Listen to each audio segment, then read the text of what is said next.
Hey guys, so today I was going to have a look at headed goals and who's an effective goal scorer from headers, especially from across. So if you look here, this is kind of last season's headed goals in the Premier League. So what I originally wanted to do was kind of look at the percentage of headers to goals. But as you can see, there's not really too many headed goals from any player. The most is five from these three, and four from the rest. So what I did instead was just go into Football Manager, and what I did was just look at the heading, whoever had 20 out of 20. So when I did that, only three players showed up. So Sergio Ramos, Leonardo Pavoletti, and this guy. Couldn't find too many clips of him, but I could with him. Now Ramos, the thing with this, he's like a superstar player. So sometimes I find, their stats are a bit inflated. Messi, even though he's the best player, but sometimes they his free kick taking, they put it like 19 out of 20, or even 20 out of 20. But statistically speaking, that there are like other like free kick takers that are better than him. So I just wanted to point that out. So I was just looking at Leonardo Pavoletti. So here we are going to look at Pavoletti's header goals.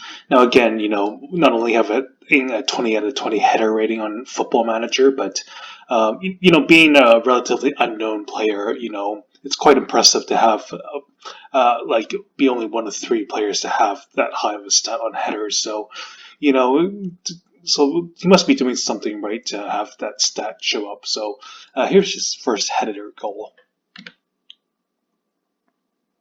It's in slow motion. Okay, so you kind of see, like, as he heads, you see this defender is kind of on his back and like being a bit physical towards him. So as he kind of jumps, you see him. One thing you kind of notice is he really bends over this way to really get straw and to shield this defender. He doesn't want the defender being able to reach over him and like hit the ball before he does. So since he has this kind of like back and like he's bent over and he's like kind of protecting this space. Um, this gives him like this air pocket of space to really hit the ball.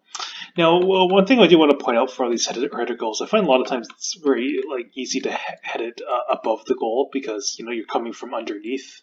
So keep in mind, in this case, he kind of does it at the side of his head. Um, he tries to do it, more or less the center, or like maybe like the point of impact is a bit even higher. And here's the next goal where he doesn't really have a defender near him, so he can just jump uncontested.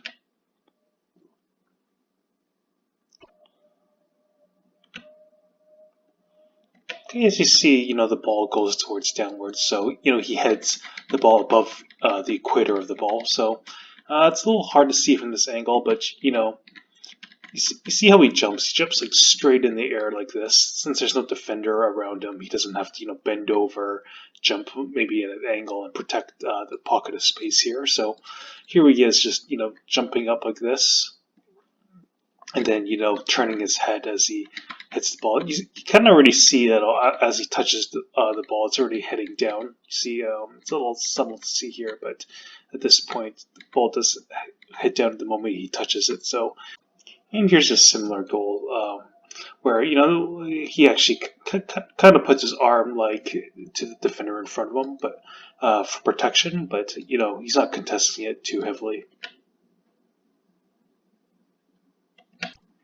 So as the ball reaches, you see he kind of jumps fairly straight up in the air like this.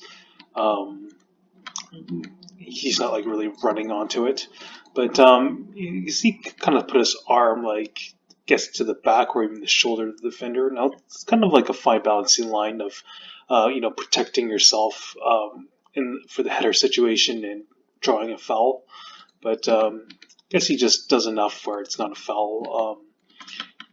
Kind of see that arm. It's kind of bent like this, so he has it bent before he jumps. So if you were to have it instead just to the side of his body, and then as he jumps, put his arm to him. That could be a foul, but a lot of players, what they do is they have that arm bent before they go in for the challenge, and he's not really like pushing the defender in this case. The ref might interpret it as he's just protecting himself before he goes in the challenge, and the defender is just pushing into his arm rather than the other way around. So that gives him again that little pocket of space, and again as he hits the ball, because it doesn't go over the ball, like it's either like the equator of the ball that he's hitting or just above it.